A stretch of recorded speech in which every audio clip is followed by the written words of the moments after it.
Okay, welcome.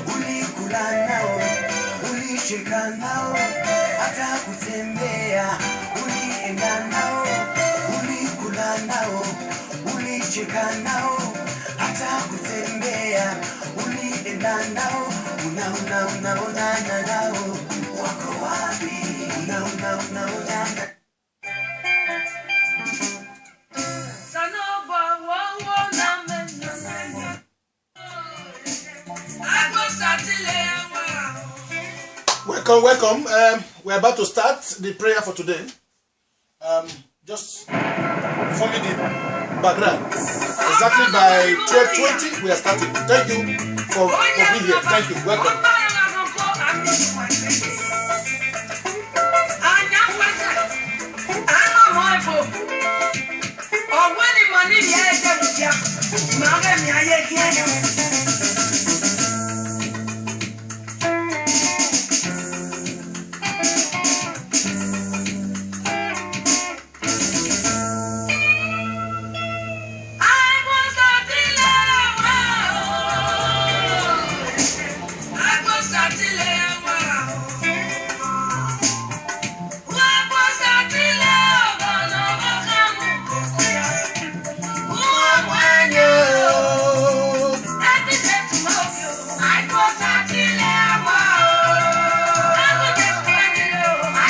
That is our prayers. That is our belief that we can't fight. Nobody can fight with God. Hallelujah.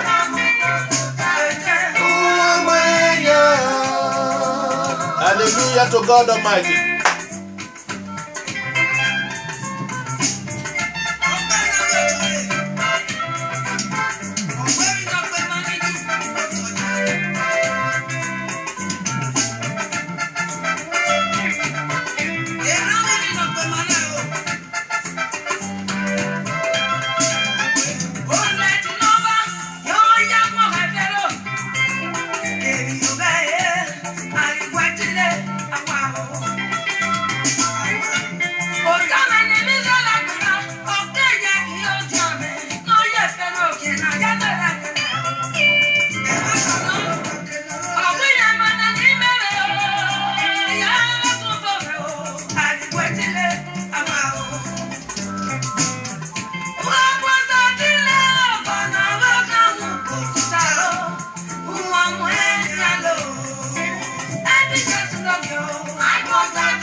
Okay.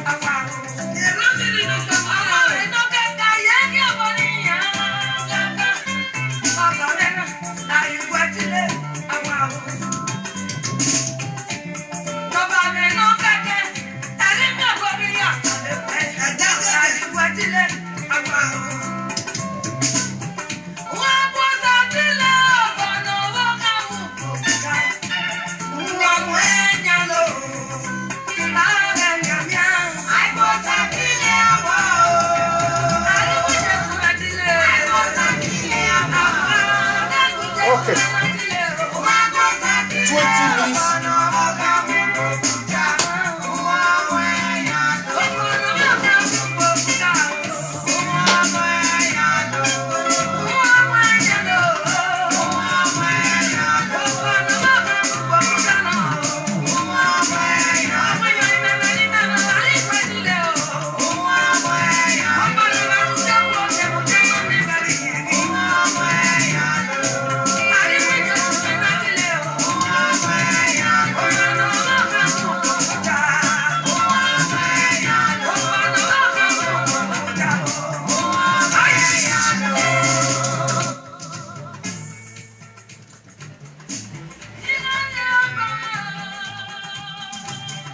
Okay, let us pray.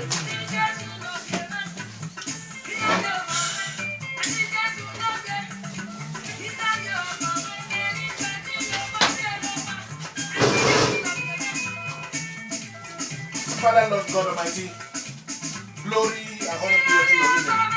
Dear Lord God Almighty, we are here before you today, Lord, that you will give us, oh God, in the name of Jesus Christ. Father, Lord God Almighty, we are here today, oh God Almighty, in this prayer meeting, Lord, as we are meeting online, because of the situation on ground, because of the corona crisis, health crisis in the world. And so, Father, that's why we are meeting online to pray for ourselves and pray for our nation and ask for your mercy and ask for your favor and ask for your deliverance and ask for your divine intervention over this corona situation, oh God. Father, we are joining the world to fight it, and one of the best way we use is by praying. Pray in the name of Jesus Christ. Father, oh God Almighty, today, oh Father, we ask that you come down, oh God, your power, in your majesty, and take preeminence today, oh God Almighty. Lord, help us, oh God Almighty, to be able to say one or two things that will be a blessing and to be able to pray together as well. Thank you, Father, in Jesus' name. Amen. Amen. Okay. All right.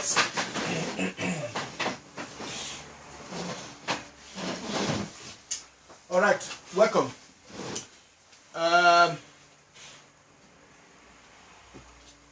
If you have your Bible, please open with me to the book of Genesis chapter 6. If you have your Bible, please try and invite others to join in this meeting today, in this prayer meeting today. Tag others, invite others to join you, or for this prayer meeting that we're having.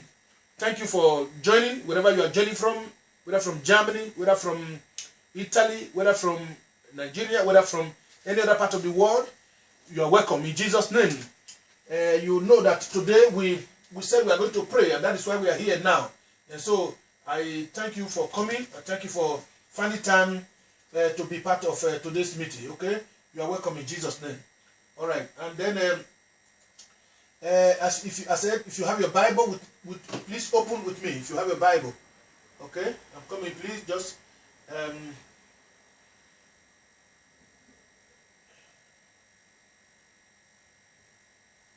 okay.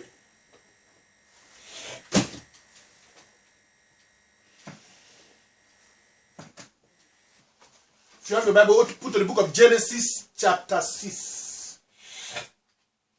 Genesis chapter 6.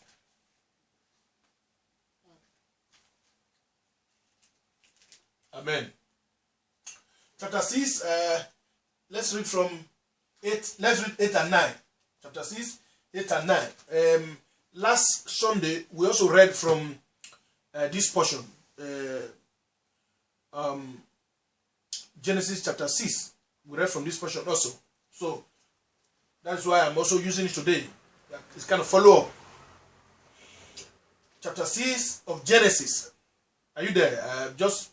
I'm taking my time so that you can be there, so that you can join us in reading. All right, let's read. We'll read verse 8 and 9, and then we'll go to chapter 7, verse 1. Genesis. But Noah found grace in the eyes of the Lord. Noah found grace in the eyes of the Lord.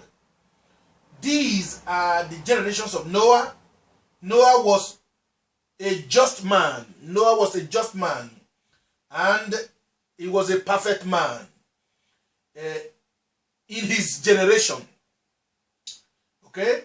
And Noah walked with God. Wow. Praise God. Then chapter 7 verse 1.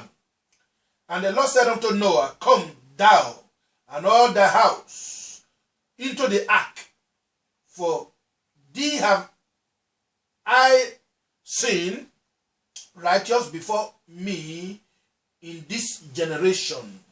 May God bless his word into our hearts in Jesus' name. Now, the Bible says that may God bless his word, okay?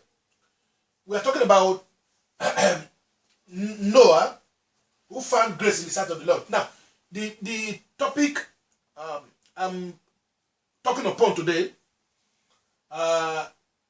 is he called them out. He called them out. Okay? God called them out. From where? That is the thing. God called them out. From where? Now, as you know, this time that we are in, the government says we should stay indoors. The government says we should have a social distance. We should not be moving up and down, except we have some social things, or some necessities that we're going to pick here and there, and then quickly come inside. And we should wash our hands clean. We should, people, in some cases, you had, what do you call it, a mask, face mask, or a nose mask that cover your mouth and nose. Why? Those, especially for those, if you know that you have cough, you have some symptoms and signs of some kind of ailment, you need to do that so that if you cough, it will not go out. If you sneeze, it will not go out. It will not go out to begin to spread to other people. So it's for your good and for the good of your neighbor. So in this very crisis, this health crisis, this coronavirus problem that we have been experiencing in this world for some months now, we are to be our brother's keeper. We are to help the government, help one another to fight it. And so one of the best way that you are joining the government to fight it is by staying away from outside, so that it will not spread to you, so that you will not carry it to another person. That is it. That is the point. Because the government doesn't want you to die. The government loves you. The government does want, they are our leaders. They want us to live. And that is why they are saying, please stay indoors, except you have some necessities that you want to do outside, then you can quickly do that and come back. And except those who are working like nurses, nurses, police, doctors, scientists that are working tirelessly to make sure that they find solution to this problem. So in other words, everyone have to play his or her part to make sure that there is success, there is victory over this situation of coronavirus that have been threatening the world. All right, God bless you. Welcome. And then if you do not obey the government, and if everybody does not obey the government, we're still moving about, we are not helping to fight it. We are not playing our part. And so we play our part by staying at home, and so that other people will not, it will not go far. Because if it remains in the air, or maybe somebody who have it is there and it does not go away, it does not have other people to spread to, so it will remain on the ground after some hours or so, or 2-3 days, then it will die away. So we thank God that the government have done that. So now another way that we are helping the government and we are helping ourselves to fight this crisis is one of the most important thing is by prayers. And so you remember that we have been praying, and many people have been praying. So one of the best way to fight this corona virus is to pray. And so as we are praying now, I want you to know there are people that are praying every day.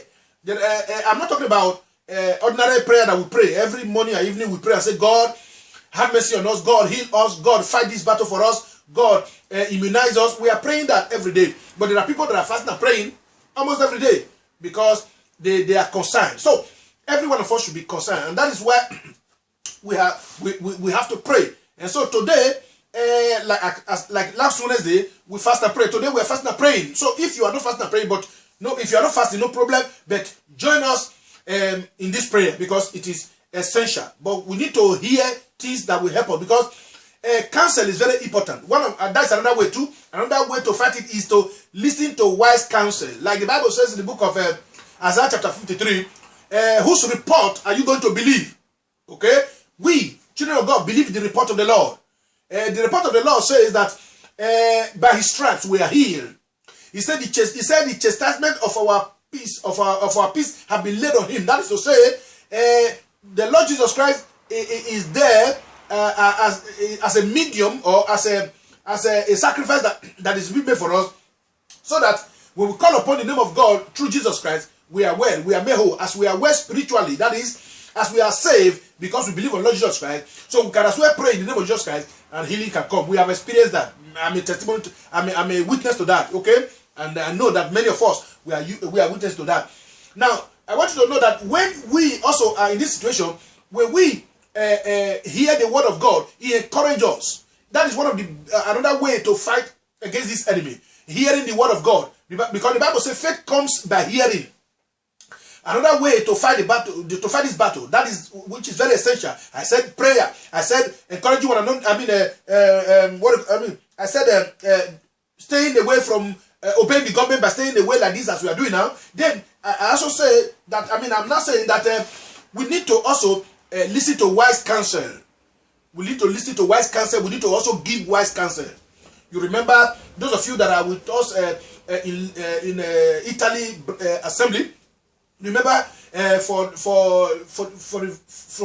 almost throughout February or then about second week of February, I started talking about it so that we will not be afraid, so that we should be strong, so that we should be confident, so that we should believe God, because we don't need to be fearful. I said that there is a bad fear and there is a good fear, and the bad fear will make you to fold your arms and shrink and go and hide in a place and said, oh, we are going to die now. But the good fear is that, okay, we fear God, we know that God is there, but we are not afraid of this thing, and then we must come out to fight it. And so that is what we are doing.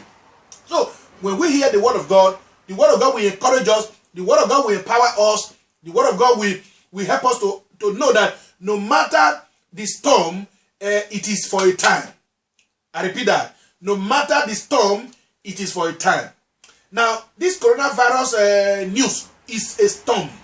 And it's for a time. It's a storm. It's for a time. When the breeze blow on top of the sea, every person that is on the ship or the boat will feel the great impact. It will shake them. If care is not taken, some might fall off the boat or off the ship or off the canoe. But however, that storm cannot remain forever. Okay? But those who are fearful will jump inside. We have seen video of many people that cross from Africa or cross from other part of the world to another part of the world, maybe seeking greener pasture or trying to save their life from the dangerous terrain that they are in, maybe as a result of their bad government or whatever the case may be. And so when they are on top of the sea, and then and they have been there for days on top of the sea for days, and they see rescuers far ahead, they'll be afraid. Sometimes they'll think that those rescuers are going to kill them, or because sometimes not every ship or boat you see are rescuers. Some of them are those who will take advantage of them, or those who are going to do harm. But a lot of them also are there to save the people that are on top of the sea, that are in the boat or in the ship. But the people inside the boat or the sea are always skeptical or afraid. They don't know what's happening. And some of them, not just only because they know that they are thinking that, not because they are thinking that those people are going to kill them, but because of anxiety. They have been in that very in that very condition for some hours or some days. And so when they now see rescuer coming from afar, they will be skeptical. They'll be rushing. Oh my God! Oh my God! You see, that very time, at that very point in time, they will think that if they are not the first to quickly be rescued, they might die because they have been threatened by death. So I want you to know that when they hear the word of encouragement and they are able to cool down, they are able to calm down, then the fear that have been threatening them will subside, will cease. And if they calm themselves, if they take precaution, if they listen to the words of counsel from the rescuers or from whoever that is going to help them, they will be saved. But many we have seen, oftentimes we have seen where people, as they were scrambling for help, they were scrambling for help because of fear, because of anxiety, because of impatience. What happened? They fell into the sea and they died. Some of them, because of that, because many people at the same time are scrambling for help and they are fearful and they are rushing and they are not patient enough. What happened? We see that even some of them, their boat will capsize there, or some of them, their boat will burst there or break there, and many will die. Instead of few to die, or almost all of them will just go because they were fearful and because they were in one place and they were impatient. So God help us in Jesus' name. So what am I trying to say is that we need to help ourselves. How do we help ourselves? I'm not quoting what people used to quote and said, heaven help those that help themselves. But even at that, when you say heaven help those who help themselves, though it is not in the Bible, it means that the question will now be, how do you help yourself? The way you help yourself is by taking wise counsel, listening to the word of God, whose report you believe matters a lot. If you believe on strange report, if you don't listen to wise counsel, wise advice, you might be destroyed. And so, at this time, we need wise counsel. Amen. All right. Today, as we have read from the book of Genesis, chapter 6, and chapter 6, 8, and 9, and chapter 7, verse 1, the word of God told us something. He said, Noah found grace or found favor in the eyes of the Lord. Okay? We have said that last time. And so I'm repeating that because we need to emphasize on some of these things so that we know what we are doing. We know what is right. Amen. All right. So, as I said also, that the topic is, he called them out. Now, God called Noah and his family out of the danger. What was the danger? The earth was going to experience a torrential rain that has not been before. A situation that has not been before. Now, if I use this opportunity to ask, have you heard of coronavirus before? The answer is no. There have been viruses, but not as this. A lot of people have HIV AIDS for a long time. And some of them, 30, 40 years, they are still living. They take tablets. They continue to maintain themselves, and they are still alive. But coronavirus is a dangerous thing. So we have not seen it before. So when there was going to be rain in the land, and God told Noah to begin to prepare. Take note. God told Noah to begin to prepare. Why did he tell Noah? Because he understands that Noah was one of the people, or Noah is a man that loved to listen to advice, that loved to listen to counsel, that loved to listen to the word of God. The question to us today, are we ready? Are we listening to the word of God? That is very essential. Now what many of us, we always easily quote is that Noah found favor in the sight of God. Noah found grace in the sight of God. But what we read told us many things here.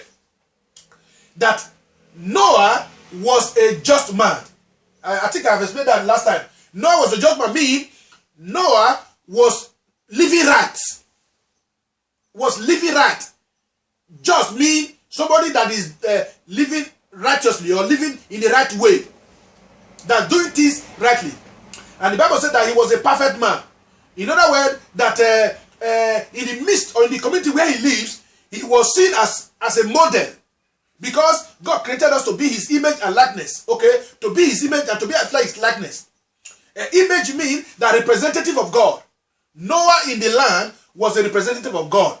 Now, if I want to ask you, in your community, okay, not even community, let's start from your house, from your family, from your house, from the house you live, whether as a tenant, or as a landlord or landlady, or as people who are solely in that house, as a family who is solely in that house. If I ask you, are you shining? Are you right? Are you living rightly? Are you living righteously? Okay? It's a question. And are you representing God in that very family? To your children? Are you representing God to your community? In the community where you live? How do they see you? Not just the clothes you wear. Not just the grammar, the English you speak. Okay? But what you do. What you say. How you say them. The way you react. The choices you made and the decisions you make. And how you make them. They are very essential. So Noah found favor in the sight of God. God came to grant him that favor because Noah have positioned himself for the favor of God. Noah have positioned himself for the favor of God. That is the question. Do you position yourself for the favor of God?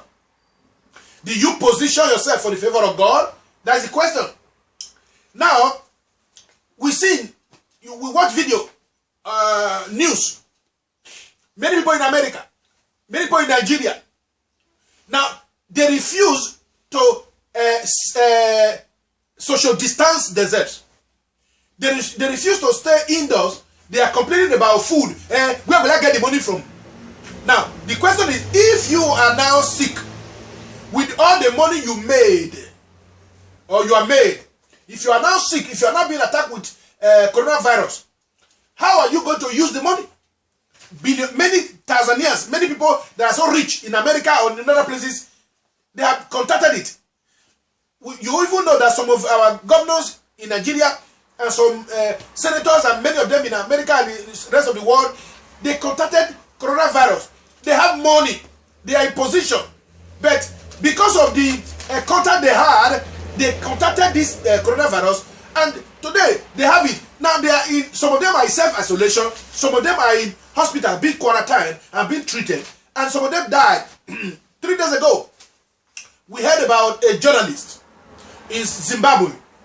A journalist in Zimbabwe, a very powerful journalist who have been revealing abnormal, who have been revealing some secrets about some wrong things government officials are doing in that very land.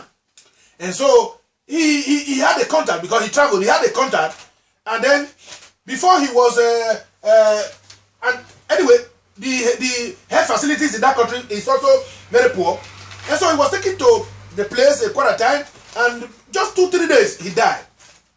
Now the fame is gone, the name is gone. So what am I trying to say? If you say because of food now, where will I eat and this and that? Why don't you first of all stay away first? Because even today now, you see that almost all over the world, governments are coming out to assist their people in one way or the other. So I bet you, brother or sister, that if you forget about material things for now and save your life, what happens? You will not die in hunger. Solution must come. First of all, obey the rules first. First of all, do the right thing first. So Noah found favor in the sight of the Lord because he positioned himself well. He positioned himself well for the Lord. He listened to the word of God. And so, God called him and his family out. Amen. My prayer today is that as we are at homes, or as we are wherever we are right now, stay clear away from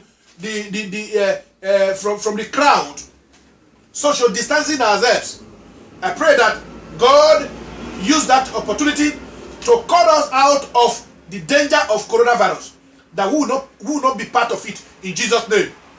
And whoever you are, even if you have had it before, or you are sensing some symptoms of coronavirus, I put it to you that God will have favor on you in the name of Jesus Christ.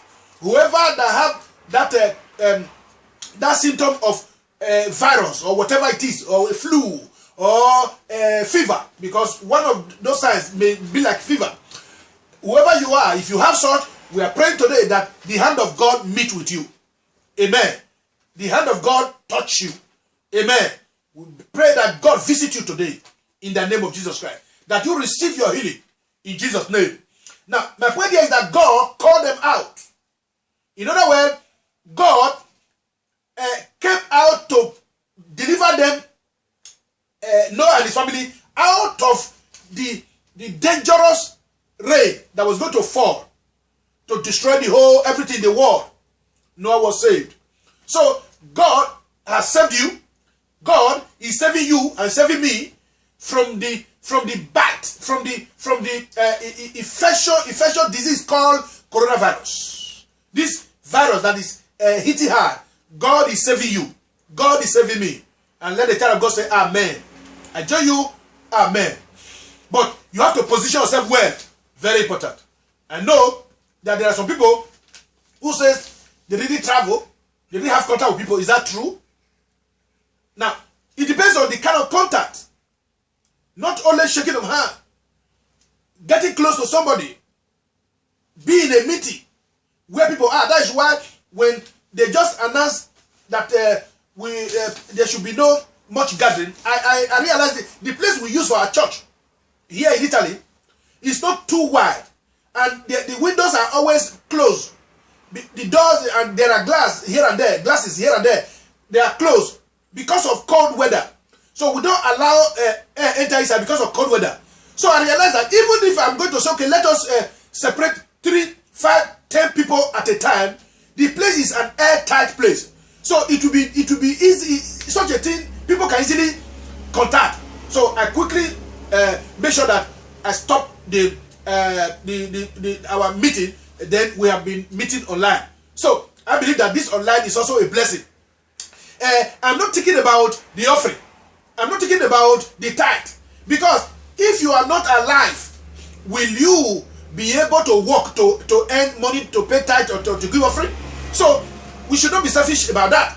Let's forget about the offering and tithe. God is taking care. God is taking control, and will continue to take control. Amen.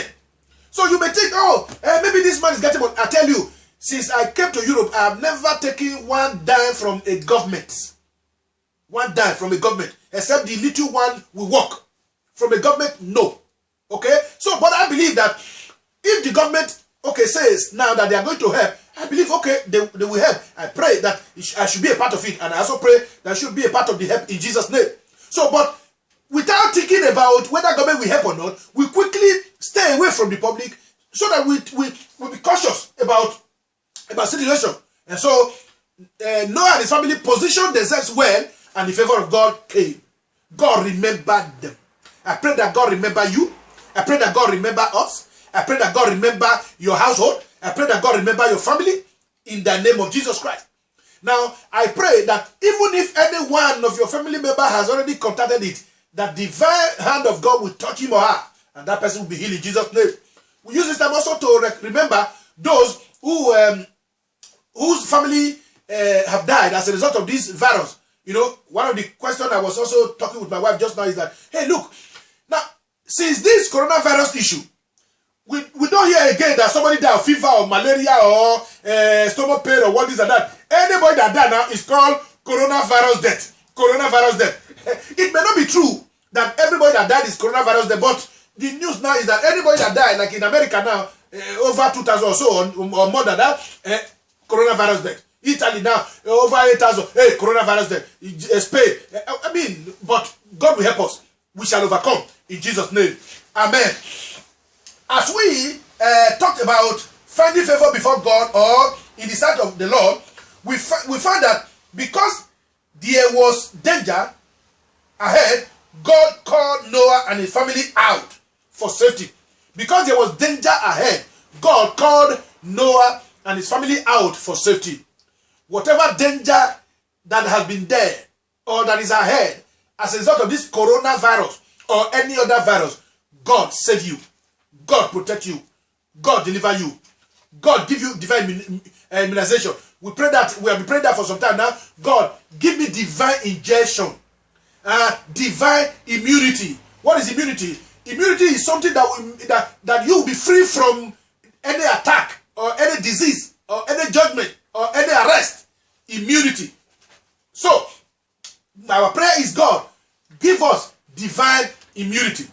God, help us that our body system will work very strongly, actively, and that our system will not contact any disease, whether at home, inside a train, inside a bus, inside a flight, in the street, when we go to supermarket to buy things. You know, I want you to know that we must also go to supermarket. For 3 days or so now, I've not gone out. When I go out, maybe today or tomorrow, I will also buy 1 or 2 things. But people have touched it before, because where you went to go and select those things with bare hand or even with whatever it is, people have touched their hand and use it to touch that thing, and then select some of them and take the one they like. And so you are going to touch that thing.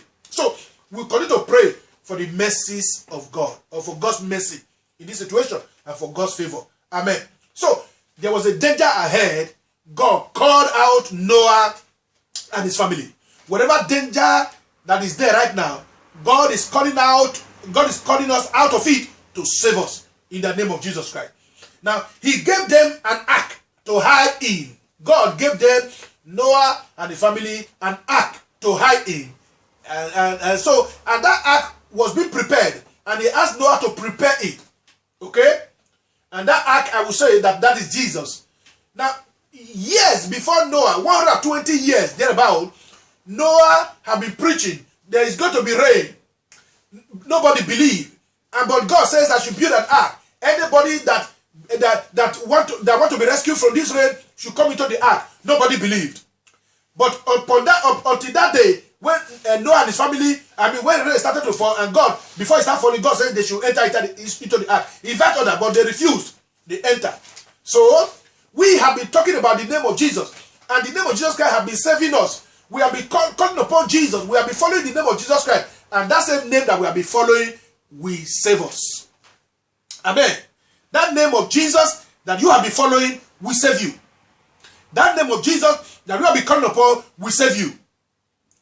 We know that there are people, Christians, many of them that have also died. We can't argue that. One of our Assemblies of God senior minister in the world has contacted it now, and so we are praying for his healing, and we believe that God will heal him. A lot of people contacted, they have been healed. Many of them have been discharged. So it is not a death sentence, but the issue is that the right procedures, the right process must be followed. We must adhere to instruction. God help us. God asked Noah to build an ark to enter into the ark. And so the name of Jesus Christ is a strong tower. An ark was a very heavy building, but made of wood then. Okay? A very heavy, wide one and high that can enter a lot, thousands of people. And so the name of Jesus Christ, the Bible says, is a strong building or a strong house, a strong tower that the righteous run into and they are saved. What is the word righteous there? Anybody that humbly do the right thing by believing on the Lord Jesus Christ, by believing the word of God, and they are saved. God save you because you are believing in him. I pray that whoever that also follow the instruction that the government have given, as you stay at home, you will come out alive. You will come out well. Everyone, you will come out alive. You will come out well in the name of Jesus Christ. Amen. This was because they were on the right path. Okay? They were on the right path. Noah, the Bible says that Noah, Noah was a just man and perfect in his generation. Noah was a perfect man in his generation. In your house, in your family, how do they look at you? How do they see you? Are you a liar? Do you cause them to lie? Do you help them to lie for you? What do you do? What do you put your hand in? They try and remove yourself and prepare yourself for God's favor. Hey, you must prepare yourself for God's favor. As I always say, if I want to give you something now, if you do not put your hand to take it, or if you step forward to take it, then I cannot give it to you. I cannot force it on you. And so, to get the favor of God, we need to step forward. We need to move forward. We need to go close to the word of God. We need to listen to the word of God, and we shall be saved. Amen. All right. Therefore, in in our prayers, putting ourselves right before God is a necessity. Okay? Whenever we are praying, remember the Bible says that the prayer of a sinner is abomination before God. So in our prayers, in our asking for God's mercy, we have to put ourselves right. That is a necessity. Very important thing to do first. We must put ourselves right. Before God saved Noah's life, Noah put himself right. He was a just man. That is, doing things right. Even though as a human being, he still made mistake, I believe, but he was doing the right thing. He believed in God. That is why he continued to build the ark, no matter the years that it took. So, as we continue to wait for the coming of Jesus Christ, our building the ark is continue to hear the word of God and use the word of God for ourselves. And continue to stand upon the word of God. And as we hear the word of God, we live by it. We act upon it. And then we manifest what we preach or what we say or what we read from the word of God. Amen. So, our prayers, as I said, that we need to put ourselves right before God. It is a time of sober reflection. It's a time of sober reflection. This time is a time of sober reflection. What do I mean? A time to think or to look inwards. A time to look at your life. Not to be sad. Alright? It's not a time to be sad. But it's a time to look, to think. I said, have I been doing things right? It's a time to look, to think. Look inward and think. I said, the things I've been doing that are not right. God, help me because I want to do right. Help me because I want to be doing things right. Very essential. When we are praying and you are still piling evil or sin upon sin, then you are a joker. You are a joker. Because apart from coronavirus, death can come any time. Okay? Death can come any time apart from coronavirus. But the issue is that as we are praying, as we pray, say, God, help me. I want to be saved. First, saved spiritually. That is, your soul is saved from eternal damnation, eternal destruction. Because if you are saved from accident today, tomorrow, another problem might come. Tomorrow, you may die. And then, that salvation from accident of yesterday will not save you, will not make you to be with God. You can say, oh, thank God, God saved my life. I had an accident, I was saved. Okay, but if you were saved, if you are saved from accident, are you saved from hellfire? Are you saved from eternal destruction?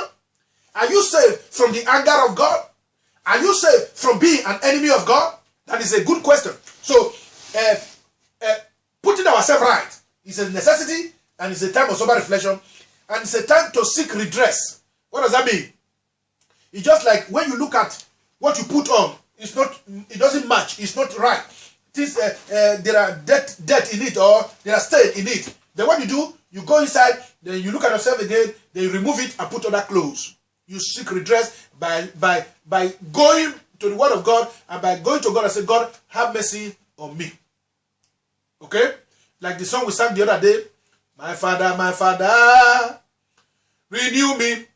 My Father, renew me. My Savior, renew me. When thou shalt come from above, I shall be free. Renew me. Okay. Amen. That is one of the good song that we need to sing in prayers like this. Father, renew my heart, so that when you come from above, I will be free to follow you. I will be free to follow you. Because when Jesus comes, the Bible says we come with a trumpet sound. The dead in Christ will rise first. And we that are still alive will be caught up in glory. But remember that in the twinkling of an eye, our body shall be changed. I mean, this very body that is called corruptible, that is mortal, that can die, that can decay. The Bible says that we will put on a new body that is incorruptible, that is immortal, that is celestial in nature, that is like angels that cannot die. Okay? So, now, while we are praying, God, save me from coronavirus infection, then we need to always consider the most important one. God, save me from eternal destruction. Save me from hellfire. Save me from your anger. Save me from your from being in enmity with you. Lord, help me. So that whenever you come, I will be free to follow you. Hallelujah. So that whenever Jesus comes, we'll be free to follow him. Amen. Okay. There's something something that came into my mind. I think this morning, this morning or so, if I can remember where I put it. Okay. Now, this one came into my mind, so let me quickly add it here.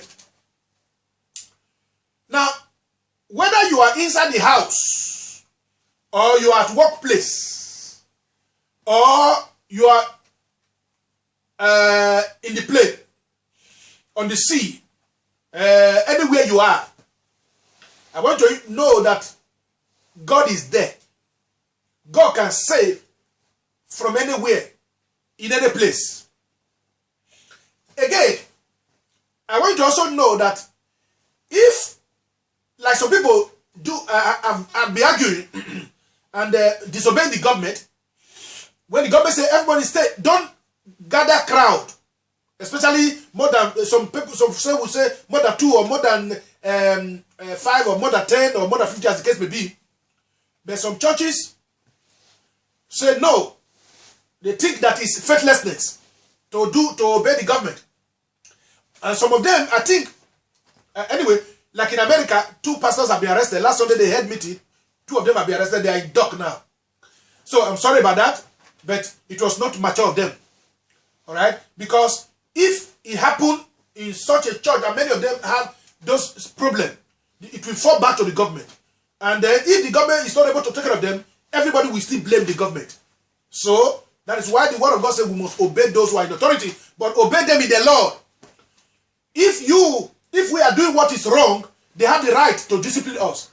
But if they are doing what is wrong and what is against the will of God, we have the right to stand against it.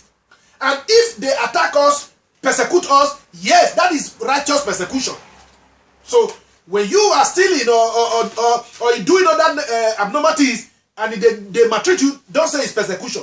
But when you are doing the right thing or refuse to do the wrong thing they ask you to do, that is persecution. And even if they kill you, you go to the kingdom of God. Amen. So now some people think that this period, they need to be in the church so that in case coronavirus kill them, in case the problem come, immediately in the church so that they can go to heaven. Now, something came to my mind. I said, that is a lie. Because you are in the church and you die inside the church is not what matters. Let me read what I wrote down. To be in the church when Christ Jesus will return in rapture is not important, but what is important is that you are the church when he returns. To be in the church when Jesus Christ will come or when you die is not what matters. What will matter is you are the church when Jesus comes. Take note. Look at it. To be in the church when Jesus will return or when you die is not what matters, but what matters is that you are the church when Jesus will return. What does that mean? To be in the church and to be in the church. What does that mean? There are 2 different things. All right. To be in the church is to be in the place where we gather to praise God. All right. But to be the church is to be one who has been saved or called out by God, who have been called out of sin, out of evil world, out of ungodliness by God, to be his child. And so some people can be in the church, they are not the church. Are you there? Some people can be in the church, they are not a church. They are not the church of God. Even some churches, no matter the gathering may be big, it may not be the church of God. Maybe only a few people have a different view inside, or inside of them they are really a church. But some large congregation may not be the church. That is the multitude that we have been talking about, that Jesus also talked about, which I also said the other day, that Jesus does not need multitude. He only needs attitude. God does not need multitude, he only need attitude. Okay? So, we need to be the church. Now, let me read on. His church, that is the church of Jesus Christ, will be the bride he is coming for. So when Jesus is coming to take us, or when Jesus is coming again, let Jesus come. He is coming to take the church, not those who are in the church. Get it? Don't misquote me. He is coming to take the church, not those who are in the church. You have explained that now, so you understand that those who are really who are really saved, who are really Christians in their selves, in their character, in their behavior, in their attitude, in their spirit, those are the church that Jesus is coming for. Not those who are in the church just to sing and dance and celebrate a birthday, church things and all that. No. God help us.